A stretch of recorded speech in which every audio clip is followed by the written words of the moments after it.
Meu comportamento pode estar errado, mas não é minha culpa. Mentalidade de deserto, parte 6. Então disse o homem: a mulher que me deste por esposa, ela me deu do fruto da árvore e eu comi. Respondeu a mulher: a serpente me enganou, me iludiu, levou a melhor e me ludibriou, e eu comi. Gênesis 3, versículo 12. A relutância de alguém em assumir responsabilidade pelas próprias ações, colocando a culpa de tudo o que está errado ou sai errado em outra pessoa, é um motivo muito sério para uma vida de deserto. Vemos o problema se manifestando desde o início dos tempos. Quando confrontamos pelo seu pecado no jardim do Éden, confrontados pelo seu pecado no jardim do Éden, Adão e Eva culparam um ao outro, a Deus e ao diabo, evadindo-se, portanto, da responsabilidade pessoal pelas ações. É tudo culpa sua. Ora, Sarai, mulher de Abraão, vou dar um exemplo sobre Gênesis, né? Onde diz que Adão culpou Eva sobre ter comido do fruto proibido, né? Mas no caso, o desejo estava dentro do coração dos dois, estava dentro do coração de Adão também e dentro do coração de Eva. Com certeza, imaginando a cena assim, os dois entre si estavam conversando, né? Planejando comer, entre aspas, do fruto proibido. E Eva tomou a decisão, né? E levou o fruto para Adão, ele comeu e depois ela comeu. Então, no caso, para que ele corresse da responsabilidade, da consequência e por medo de Deus, né? Pelo que ele fez, porque Deus perguntava por onde ele estava, então ele teve medo, né? Acreditou que ele teve medo porque ele se escondia. Então, eu acredito que ele culpou Eva por medo, né? Das consequências que ele ia receber. Então, ele culpou Eva, dizendo que ela comeu, e Eva disse que a culpa era da cobra, que a cobra tinha enganado ela. Então, os dois não assumiram a responsabilidade do erro dos dois, né? Por medo das consequências, né? Que receberiam de Deus. Mas, no caso, o desejo estava dentro do coração dos dois, antes mesmo da cobra, entre aspas, sugerir para que eles viessem comer do fruto proibido. Então, o diabo, ele vai te tentar tocar na onde mais te fere, naquilo que te tenta, naquilo que você diz: isso aqui é meu ponto fraco, isso aqui eu vou cair, se tocar no meu dinheiro eu desmorono. Então, ele vai sugestionar algo que você já estava desejando no seu coração, almejando.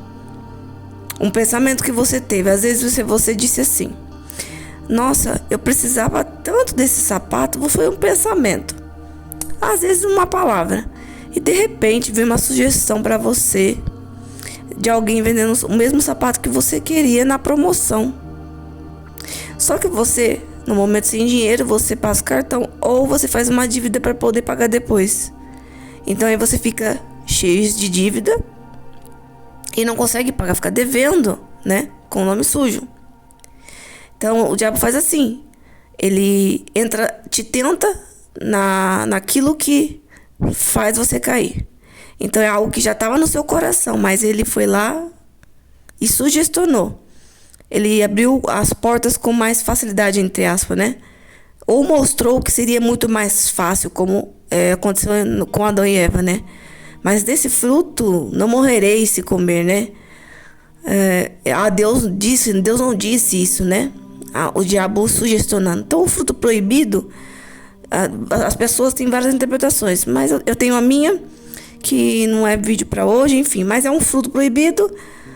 E os dois tinham esse desejo no coração, antes mesmo de ser sugestionado. Eles tinham, assim, esse desejo de ter o conhecimento que dá poder, que dá todo o poder para eles. Entre aspas, todo o poder, né? Porque todo o poder é de Deus, mas dá muito poder para eles, entendeu?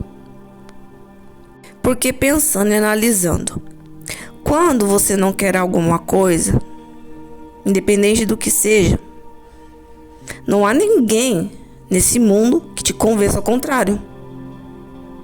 Todas as pessoas são assim. Você não quer ir, pronto. Ninguém vai te obrigar a ninguém.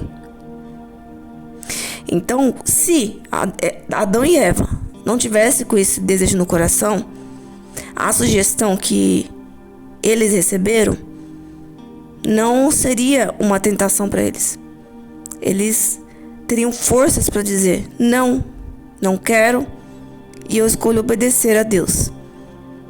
Então eles caíram em tentação na fraqueza deles, naquilo que eles já desejavam, e talvez, né, pensando eu que já estava relutando há um tempo, mas quando veio a batalha, e essa sugestão também acredito que não foi apenas uma única sugestão, mas foi várias tentativas, insistências para que eles viessem conseguir cair na armadilha.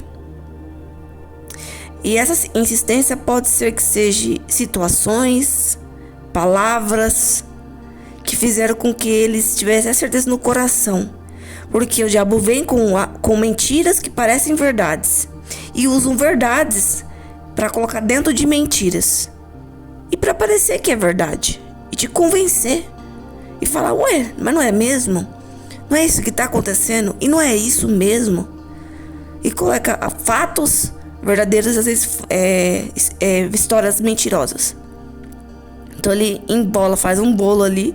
Ele consegue convencer as pessoas que parece que é verdade. Muitas vezes, às vezes é verdade, é uma verdade, mas que ele encaixa numa mentira para enganar as pessoas. Que nem Adão e Eva: dessa árvore não morrereis. Como está escrito na palavra: se comer do fruto, não morrereis dessa árvore.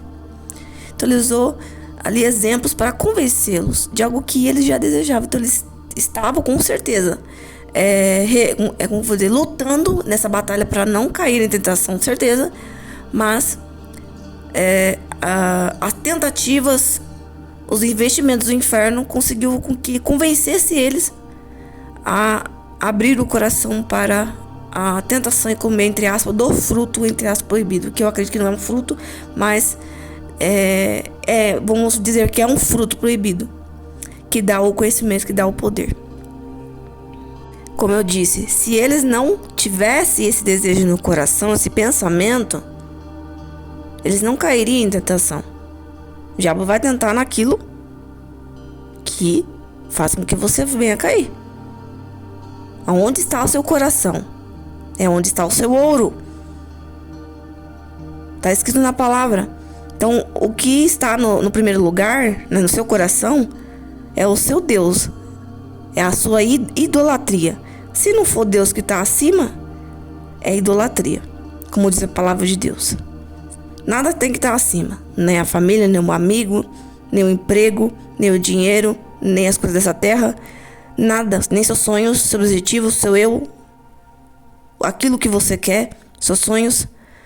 Mas Deus, a palavra, os sonhos de Deus, a vontade de Deus, a luz, sempre em primeiro lugar. E o amor, né? Então tudo que está acima é idolatria. Então, onde está o seu coração é onde o diabo vai tentar você. Mas, com a misericórdia de Cristo, nós vemos através da palavra que o Senhor Jesus, Deus de Israel, ele perdoou Adão e Eva. Por mais que ele perdoou, teve a descendência, né, os filhos, mas a terra foi amaldiçoada, né, recebeu uma maldição. Então, mesmo que muitas vezes você erre, você é perdoado, você muitas vezes paga consequências, né?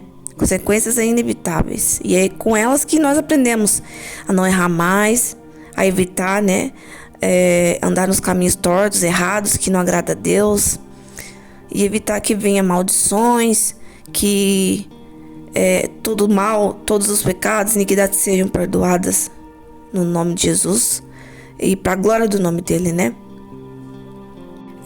Mas Deus perdoou eles, eles teve a descendência, continuaram vivendo normalmente na terra, só que teve as maldições, né? Comerás do fruto que plantar, do suor, você colherá do seu suor, né? Mulher dará luz a filhos em medidores, enfim, várias maldições. E eles tiveram, né? Eles trouxeram, né? Maldições para a humanidade, porque nós nos tornamos descendentes. Um parentesco muito longe, eu não sei a palavra certa, mas descendentes, vai, que é mais fácil para me explicar. Porque após, existiu várias pessoas que fizeram alianças com Cristo. E essas alianças que abençoou as descendências foi que quebrou os pactos, entre aspas, as maldições que Adão e Eva trouxe.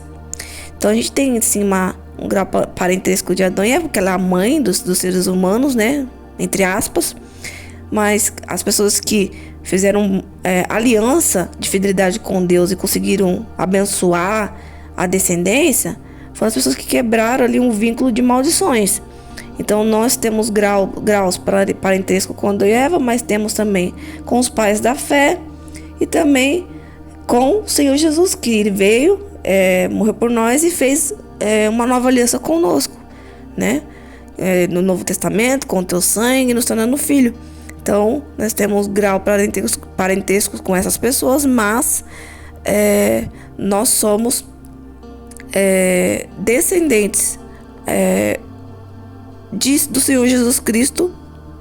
Então agora nós podemos falar que nós somos descendente, entre aspas, do Senhor Jesus Cristo, descendentes, porque nós fomos comprados com sangue. Então nós somos filho, se somos filhos e comprado pelo sangue, não se torna descendente de fato, mas se torna um com ele, né? Se torna filho, se torna um Deus como ele. Então não é nem uma descendência, né? Que tem uma distância. Quando você fala descendência, é distante, né? O filho, o sobrinho, o neto, descendência. Agora você foi adotado com o sangue dele, se tornou um com ele. Então você deixa de ser descendente e se torna um com Deus, se torna filho de Deus, se torna um Deus como ele. Então todas as brechas que foram abertas, né? Para a criação humana está sobre nossa carne. Então todos os pecados e iniquidades que cometeram desde Adão e Eva e outras pessoas que trouxeram maldições para a terra, como Sodoma e Gomorra, que veio a destruição, também tiveram pessoas que fizeram aliança com Cristo, agradou o Senhor Jesus, trouxe bênção para a terra, para as pessoas, né? Mas a única pessoa que conseguiu mesmo nos abençoar a ponto de nos livrar de todas as maldições, de todas as dores, de toda a escassez, de todas as maldições, de todos os problemas, foi o Senhor Jesus. Então todas as pecados e iniquidades que eles cometeram, as pessoas que cometeram na palavra de Deus, Adão e Eva, a Sodoma e Gomorra, as pessoas de Sodoma e Gomorra, o que mais? Tem várias pessoas lá. Então esses pecados estão sobre a carne humana. Que primeiro, os olhos altivos, que vem do pecado de Adão e Eva, que é o desejo de poder, o orgulho, soberba, coração duro, falta de amor. Então, a natureza caída, né? Que nos faz ser corruptos, ser pessoas que a carne deseja abominar a palavra, expulsar, expelir, mas que o Espírito deseja a Deus. O Espírito de todas as pessoas, todas, sem exceção, sem exceção de fé, sem exceção, todas as pessoas, elas desejam a Deus, mesmo não percebendo. A alma dela grita por Deus. Como? Vazio, ansiedade, crise existencial, não sabe por que está na terra, a vida não faz sentido. Ou ela se preenche com as coisas do mundo, ou ela se afirma em outras fés, nem muitas vezes é porque ela quis, né? Que existe a escolha consciente, que é a apostasia, mas às vezes ela escolhe inconscientemente, entre aspas, né? Ela tem um vazio, ela quer preencher esse vazio com alguma coisa, às vezes coisa do mundo, ou com outras fés. Então a alma grita por Deus porque nós somos filho de Deus. Quando fomos enviados para essa terra, nós já viemos com a semelhança de Cristo. Porque se Ele nos criou, nós somos como Ele. Ele vai nos criar como Ele. Porque Ele nos fez para ser filho. Então nós vamos herdar as características de Deus.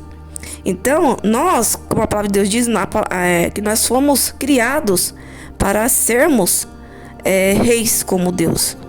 Sacerdotes. E com isso, ser como Deus. Fluir a presença do Espírito Santo. Adorar a Deus. Então, quando nós estamos conectados com Deus e cheios do Espírito Santo, vai haver vazio, crise existencial, vontade de morrer, suicídio, depressão, maldições, ataque espiritual, desânimo, escassez, percas, dores, pobreza, problemas um atrás do outro, falta de paz, entre outras coisas. Às vezes a pessoa, a alma dela tá gritando como? Quando ela perde a fé em tudo.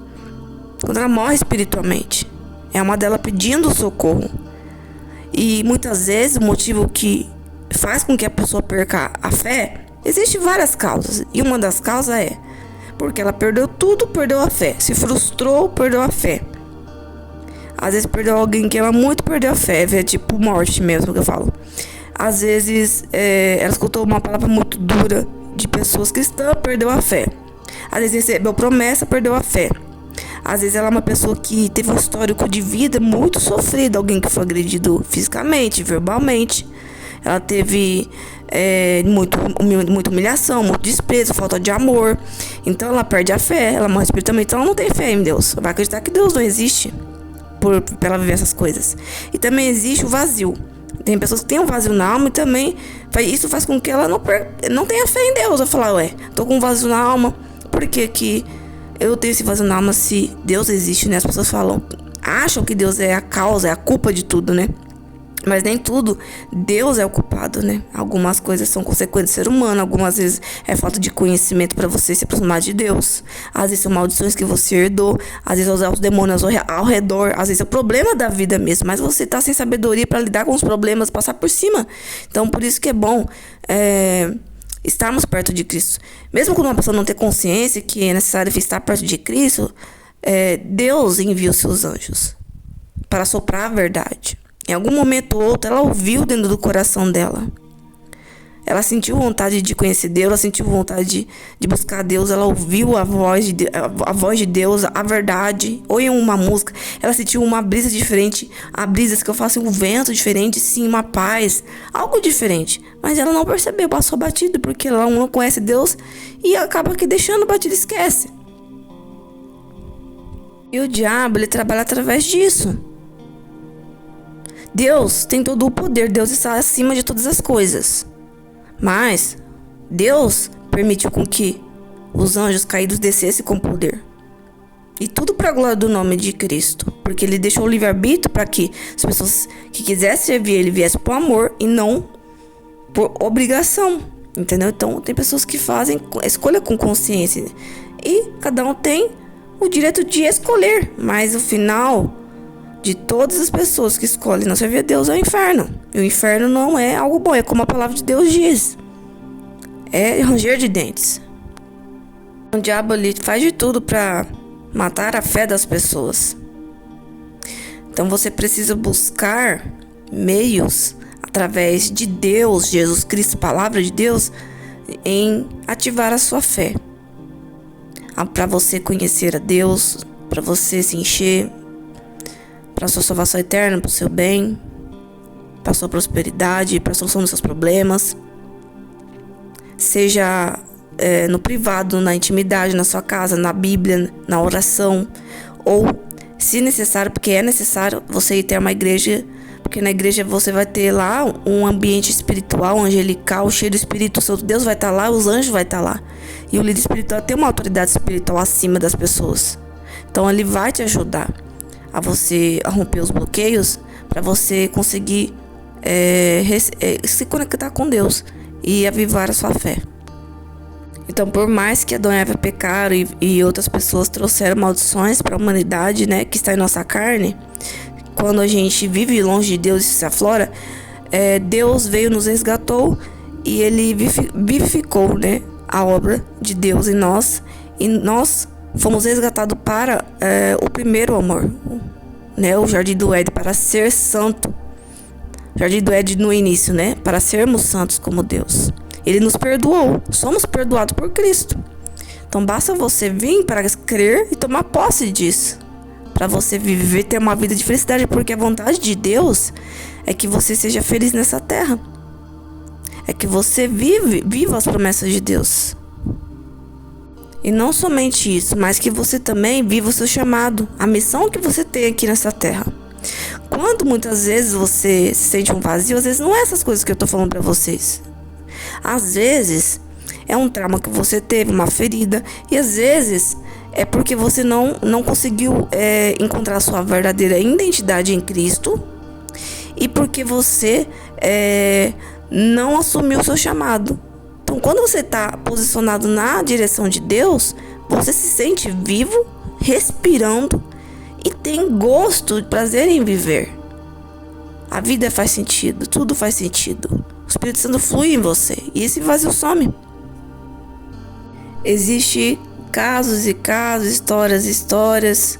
E eu vou citar um exemplo. Tem pessoas que conheci que disse que fez de tudo para conhecer a Deus, ia para a igreja, lia a Bíblia, buscava Deus, orava, mas não escutava Deus, não sentia Deus, se sentia como se estivesse falando com ninguém. Então ele desistiu de buscar e virou ateu. Então eu dizia, não, é porque falta isso e aquilo. Mas ele falava, eu tentei tudo isso. Então, no caso, quando uma pessoa ela já fez algo que é possível para ela e não conseguiu se conectar com Deus, é porque ela precisa de alguém que está cheio do Espírito Santo para poder ajudar ela. Alguém para ajudar. Alguém que está cheio do Espírito Santo consegue abrir as portas para elas, tirar o bloqueio que está sobre ela e transferir a presença de Deus para a pessoa. Porque às vezes tem batalha espiritual por trás, impedindo com que ela não consiga romper. Então, por mais que ela tenha colocado em prática tudo aquilo que ela disse, não conseguiu romper porque ela não tem a autoridade espiritual para poder abrir essas portas e se encher do Espírito Santo, se conectar, ouvir, sentir, ter a paz e acreditar que Deus é real, entendeu? Então, existe uma batalha forte, tem níveis de batalha por trás. Não o mundo espiritual não é brincadeira. Existe o nível 1, nível 2, até o 100 aí. Então, dependendo do que está por trás da vida dessa pessoa, precisa de uma pessoa preparada de batalha espiritual para poder ajudar, senão não consegue de forma alguma. Ela só vai aconselhar a pessoa e a pessoa vai tentar de novo, vai se frustrar de novo e não vai conseguir. Então, ela precisa ter alguém preparado para isso. Alguém cheio de autoridade, de unção, de poder, de conhecimento, que essa pessoa que vai ajudar vai poder conseguir transferir o poder de Deus para essa pessoa, vai poder quebrar, às vezes, o mal que está sobre ela e expulsar os demônios para ajudar essa pessoa a ser vivificada, entendeu? Ajudar a dar força e fortalecer também para ela conseguir se levantar e buscar mais de Deus. Teve as pessoas, né, que foram os pais da fé, que abençoou as descendências, e mesmo assim, né, o único que conseguiu quebrar, romper os cativeiros, as correntes do inferno, nos resgatar do inferno, que é diferente de ser abençoado, né? Os pais da fé nos abençoou, trouxe bênção. Se nós, se nós não, tá certo? Nos trouxe bênçãos, né? Abençoou a descendência, dizendo que não destruirá mais a terra, enfim. Mas o único que conseguiu romper as portas do inferno e tirar a gente, entre aspas, do inferno, dos cativeiros, foi Jesus. Onde ele foi crucificado e ressuscitou no terceiro dia. Ele, entre aspas, como se tivesse ido no inferno e nos resgatado. Então foi ele que rompeu as portas do inferno e nos trouxe de volta ao primeiro amor, a nossa essência. Mesmo que você se ache imerecedor, você tem que tomar posse dessa palavra, crer que Deus já te perdoou de todos os seus pecados. Basta você usar a sua fé, tentar melhorar cada dia mais com a palavra do Senhor Jesus, fazendo uma aliança com Ele para a sua salvação eterna e continuar na presença de Deus, que não existe vida perfeita com Deus, errando e acertando para que você seja aperfeiçoado em Cristo. A escolha está nas suas mãos, para onde que a sua alma vai. A escolha é sua, céu ou inferno, né? Ora, é tudo culpa sua. Ora, Sarai, mulher de Abraão, não lhe dava filhos. Tendo, porém, uma serva egípcia por nome Agar, disse Sarai a Abrão: eis que o Senhor me tem impedido de dar à luz a filhos. Toma, pois, a minha serva, e assim me edificarei com filhos por meio dela. E Abraão uniu ao conselho de Sarai.